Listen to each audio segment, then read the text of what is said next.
एक सीरीज़ यहाँ पे दी गई हुई है 1 + 9 + 24 + 46 + 75 as so on till nth term.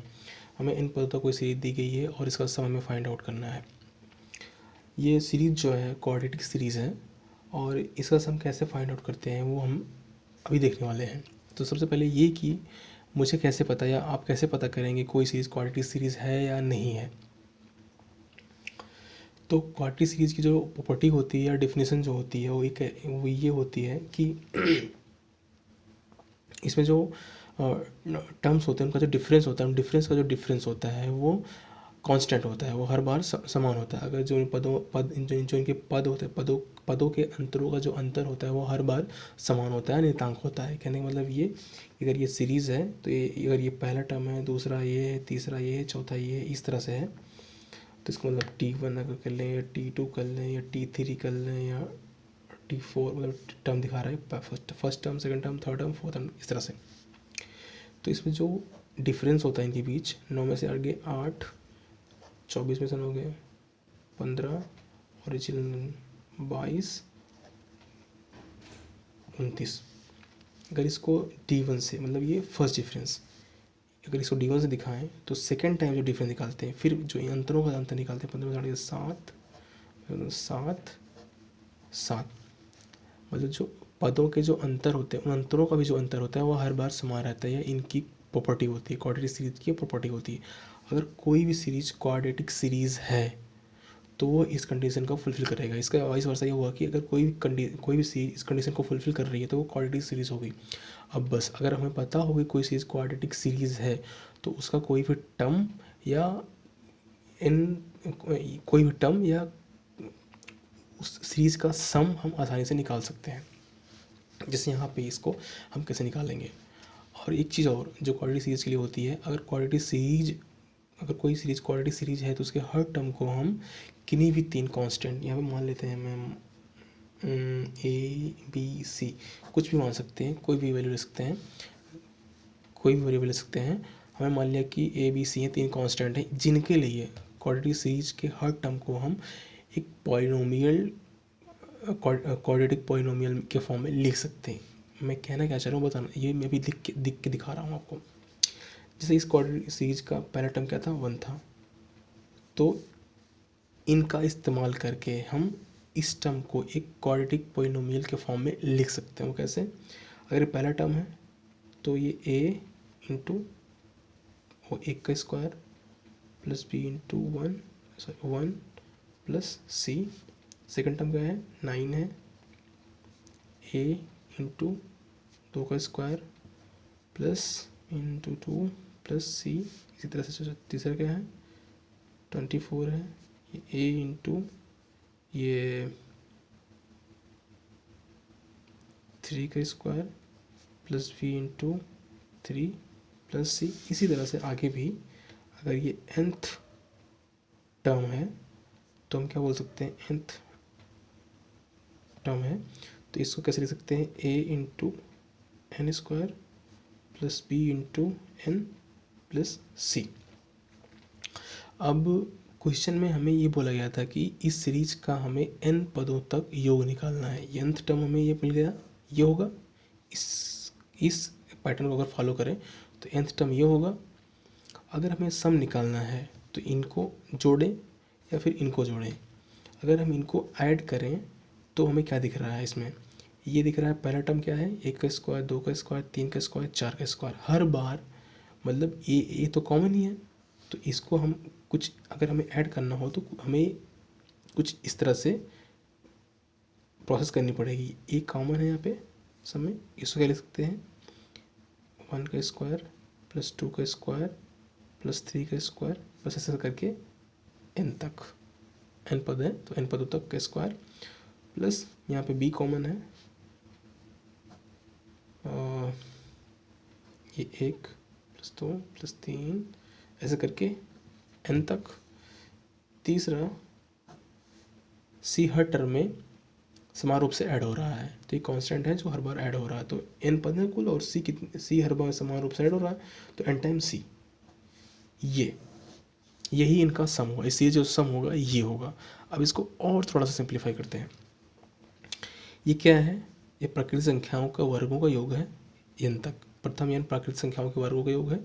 ये क्या है? ये प्रथम n प्राकृतिक संख्याओं का योग है और ये n टाइम्स c है। तो अगर हमें एक किसको बोल सकते हैं? प्रथम n प्राकृतिक संख्याओं के वर्गों का सूत्र, जो फॉर्मूला क्या होता है, वो होता है ये बाहर लेते हैं, n into n plus 1 into 2n plus 1 divided by 6। और प्रथम n प्राकृतिक संख्याओं का योग क्या होता है? ये भी तो कॉमन भी बाहर ही रहेगा, n into n plus 1 divided by 2 और n टाइम c। अब हम यही चीज़ का सम होगा। कोई सी भी क्वाड्रेटिक सीरीज का जो सम होगा वो इसी तरह से होगा। अगर हमें ए बी सी की वैल्यू मिल जाए तो हम आसानी से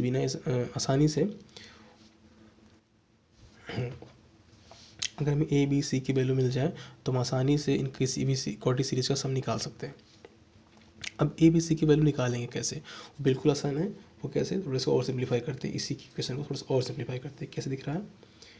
ए एक ही होगा, बी प्लस सी, इसको 2 जा 4a प्लस 2b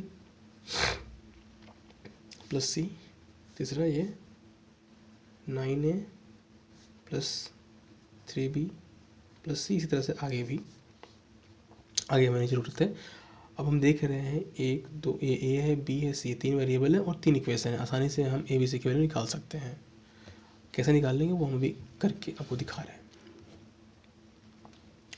अब अगर इस इक्वेशन से इस इक्वेशन को घटाएं तो क्या मिलेगा?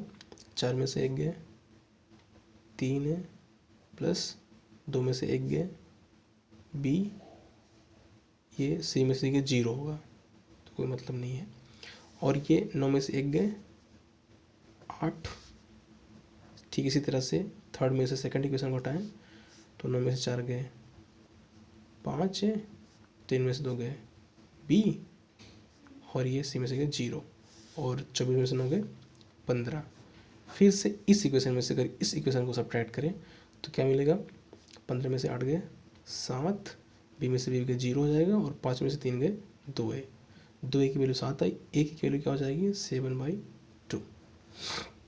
यहाँ से हमने ए की वैल्यू निकाल ली। अब अगर हमें ए की वैल्यू मिल गई तो इस इक्वेशन में ए की वैल्यू रख के हम बी की वैल्यू फाइंड आउट कर सकते हैं। वो कैसे? तो बी क्या होगा? 8 माइनस 3 है और ये 8 माइनस 3 इंटू ए की वैल्यू क्या है? 7/2। तो इसको क्या लिख सकते हैं? 8 माइनस 21/2, और क्या हो जाएगा? -5/2, 16 5 21, -5/2। बी की वैल्यू मिल गई, बी कितना आया? -5/2। अब ए की मिल गई, वी की वैल्यू मिल गई। अब इन दोनों की वैल्यूज़ हम इस इक्वेशन में रख के सी की वैल्यू निकाल सकते हैं। डायरेक्टली यहाँ से निकालते हैं। चलिए, सी की वैल्यू क्या होगी? 1 माइनस ए प्लस बी, ए प्लस बी की वैल्यू कितनी? 1 है। इसकी वैल्यू क्या होगी? ए होगी। यहाँ पे कर लेते हैं 1 माइनस 7/2 माइनस 5/2, कितना? 1 माइनस 7/2 5/2, 2 टू 1, 2 से 2 करने से ये 1 0 हो गया। सी की वैल्यू कितनी आ गई? 0। तो सी की वैल्यू 0 आ गई। अब हम ए बी सी की जो वैल्यू हमने फाइंड आउट की है वो यहाँ पे रख देते हैं। ए की वैल्यू कितना है? 7/2 two n into n plus 1 2n plus 1 divide by 6 plus v की वैल्यू क्या है? -5/2 है, माइनस हो जाएगा इसलिए हमें -5/2 n into n plus 1 divide by 2 plus n into C की वैल्यू 0 है तो 0 तो ख़त्म ही हो जाएगा। 0 मल्टीप्लाइड बाई नथिंग 0। अब फिर इसको लिख लेते हैं 7/2 into n plus 1 divide into 2n plus 1 divide by 6 minus 5/2 into n plus 1 divided by 2। आप कर सकते हैं ये n इंटू n प्लस 1 यहाँ पे कॉमन है, यहाँ पे है, और ये इंटू n प्लस 1 यहाँ पे है, तो इसको कॉमन ले लेते हैं। जो जो चीज़ें कॉमन है वो कॉमन लेते हैं। यहाँ पे नीचे 2 है, यहाँ पे नीचे 2 है, कॉमन लेते हैं। तो n into n plus 1 divided by 2 common लेते हैं, तो बचा क्या 7 into 2n plus 1 divided by 6 minus 5, ये बचा। इसको और सिंप्लीफाई करते हैं, n into n plus 1 divided by 2, और ये क्या हो जाएगा, यहाँ पे 1 है तो सॉरी यहाँ पे 2 है, तो कितना हो जाएगा 6 होगा, और ये 7 2 14 प्लस 7 14n प्लस 7 माइनस 2 15, ये हो गया। इसको और सिंप्लीफाई करते हैं, क्या हो जाएगा n into n plus 1 divided by 2 in bracket ये 14n है माइनस 15 में साथ 8 डिवाइड बाई 6, और इसको और क्या कर सकते हैं n into n plus 1 into n plus 1 divide by 2, यहाँ 14, ये 8, यहाँ पे 2 कॉमन ले सकते हैं, 7n माइनस 4 डिवाइड बाई 6, और ये 2 से 2 कट गए, तो कुल मिला कितनी आएगी वैल्यू इसकी n into n plus 1 into 7n minus 4 divide by 6, ये होगा इस क्वाड्रेटिक सीरीज का n पदों तक योग। अब ये सिर्फ मैं बताना चाह रहा था कि पीछे का लॉजिक क्या होता है, बाकी ये सब पूरी प्रोसेस करने की ज़रूरत नहीं है।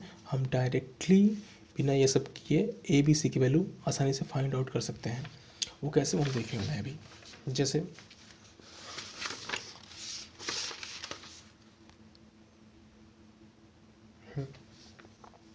तो इसी क्वेश्चन को हम बिना वो सब जब हमने किया पूरी प्रोसेस उसको किए बिना डायरेक्टली कैसे कर सकते हैं वो हम देखते हैं। हमें पता है कि ये क्वाड्रेटिक सीरीज है, और क्वाड्रेटिक सीरीज को हम क्वाड्रेटिक पॉलिनोमियल के फॉर्म में ले सकते हैं इसके हर टर्म को। क्या मतलब अगर ये पहला टर्म ये t1 है, या ये t2 है, ये t3 है, तो इसको ले सकते हैं a प्लस बी प्लस सी, इसको ले सकते हैं 4a प्लस 2b प्लस सी, इसको ले सकते हैं 9a प्लस 3b प्लस सी, इसी करके आगे भी इसी तरह से आप कर सकते हैं। तो अगर इस टर्म में से इस टर्म को हम सब्ट्रैक्ट करें तो क्या मिलेगा हमें, 4 में से 1 गए, ये 3 है, और सी में से सी के 0 हो जाएगा, और ये 2b में से कितने प्लस b, और इसमें से इसको सब्ट्रैक्ट क्या बनेगा, 4 में से 9 में से 4 के 5 है, और ये प्लस 3 में से 2 गए b, और सी में से 0 होगा।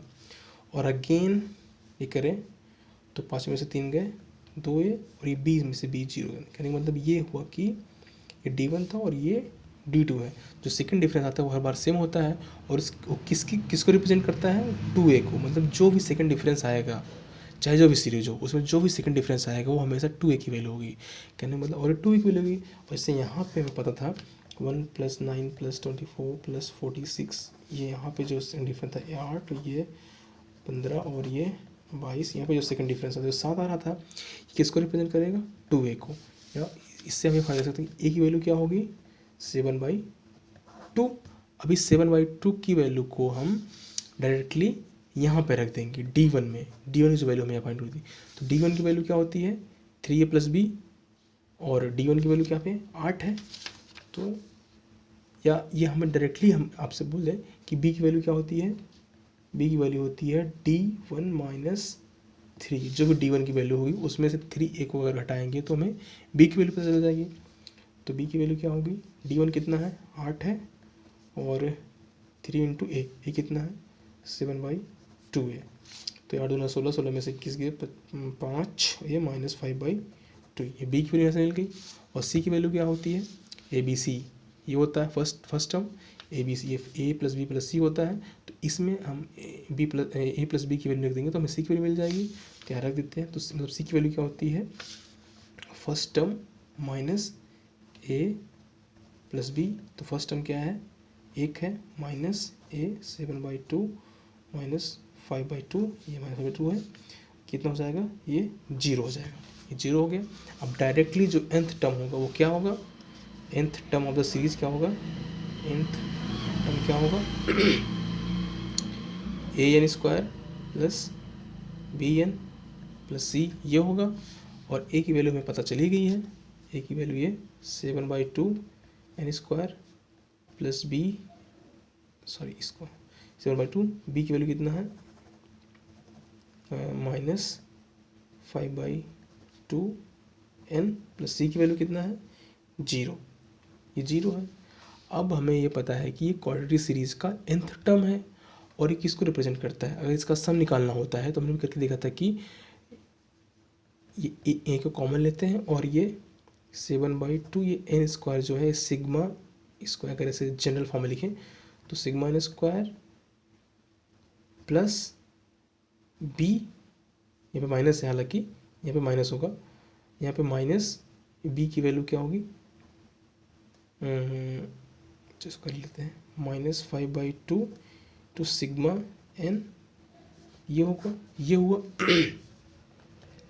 हालांकि इसी की वैल्यू अगर होती तो इसमें n टाइम 0 करते, लेकिन यहाँ पे 0 है तो पूरा टाइम 0 ही हो गया, जो भी होगा हम कर आगे क्वेश्चन के अकॉर्डिंग हम करके देख लेंगे। लेकिन यहाँ पे सीधे 7/2 ये प्रथम n प्राकृतिक संख्याओं के वर्गों का योग है, तो ये n × n plus 1 2n plus 1 divided by 6 into n minus 5/2 divided by n × n plus 1/2,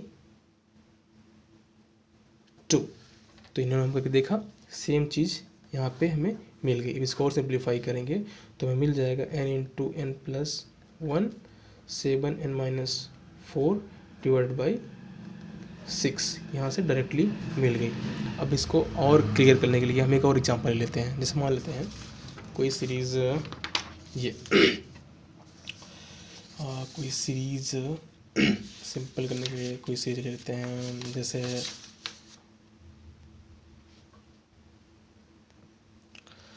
एक और क्वाड्रेटिक सीरीज लेते हैं, जैसे ये 5 + 11 + 19 + 29 + 41 and so on till nth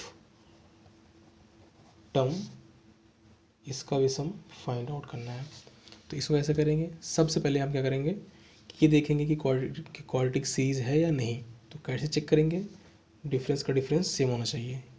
में से 5 की 6 और 8 10 और ये 12, 8 में से 2 बिल्कुल कंडीशन फुलफिल कर रहा है। तो ये D1 है, ये D2 है, D2 हर बार सेम आ रहा है, तो माने कि ये क्वाड्रेटिक सीरीज है। अगर क्वाड्रेटिक सीरीज है तो इसका nth टर्म क्या होगा, nth टर्म का जो जनरल फॉर्मूला होगा वो जनरल फॉर्म ये होगा कि an² plus bn plus c होगा। अब हमें a b c की वैल्यू फाइंड आउट करनी है। a की वैल्यू क्या होती है, हमें अभी थोड़ी देर पहले मैं बताया कि a की वैल्यू क्या होती है, a की वैल्यू होती है d2/2। जैसे यहाँ पे ना जगह क्या था ये 2, ये 3 है, ये 2a आया, ये सेकंड डिफरेंस था, ये 2a है। अगर हमें a निकालना हो इसको तो से भाग कर देंगे तो हमें a मिल जाएगा। तो ये कह सकते हैं कि जो a की वैल्यू यहाँ पे क्या होगी, d2 क्या है, 2 है, 2 डिवाइडेड बाई 2 कितना होगा, 1 होगा। अब b की वैल्यू क्या होती है, b की वैल्यू होती है d1 - 3, हमने यहाँ पे भी देखा था, ये d माइनस क्या गया, ये d1 - 3 है, ये da माइनस बी की वैल्यू होती है। अब b निकालना हो तो जो d1 की वैल्यू हो उसमें से 3 को माइनस कर देंगे, ये होती है।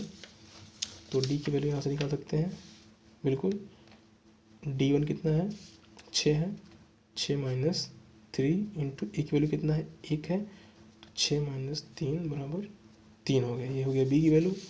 और c की वैल्यू क्या होती है, t1 minus a plus b। तो t1 कितना है, फर्स्ट टर्म माने 5 है, तो 5 माइनस a प्लस b कितना हुआ, 1 प्लस 3 कितना हुआ, 5 में से 4 गए 1। तो कहने का मतलब जो nth टर्म होगा a की वैल्यू क्या होगी, 1 है, b की वैल्यू 3 है, c की वैल्यू 1 है। तो इसको और सिंप्लीफाई कर सकते हैं, इसको ले सकते हैं हम 1 है तो इसको यहाँ पे 1 ही रहेगा, तो कोई दिक्कत, कोई फर्क नहीं पड़ने वाला उससे। और ये b है, b की वैल्यू कितना है, 3n प्लस c की वैल्यू कितनी है, 1 है। अब जब इसका अब सम निकालना होगा अगर, तो हर बार ये तो कॉमन ही हो जाएगा, तो ये क्या रिप्रेजेंट करता है, ये समेसन n स्क्वायर, प्रथम n पर संख्या का योग, तीसरा प्लस 3 को कॉमन लेके समेसन n, प्रथम n प्राकृतिक संख्याओं का योग, दूसरा n time c, n time c, यहाँ पे n की वैल्यू c की वैल्यू तो एक ही है, तो ये हो गया। तो इसको और सिंप्लीफाई करते हैं, ये क्या हो जाएगा, n इंटू प्रथम n प्राकृतिक संख्या का वर्ग क्या होता है, n इंटू n प्लस 1, दूसरा 2n प्लस 1 डिवाइड बाई 6, और ये क्या होता है 3, ये तो यहाँ पे कॉमन है, और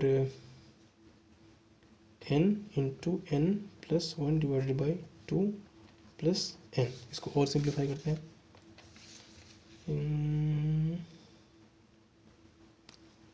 n यहाँ पे n यहाँ पे n यहाँ पे n को कॉमन लेते हैं, ये कॉमन लिए तो बचा क्या, n प्लस 1 यहाँ पे 2n प्लस 1 यहाँ पे प्लस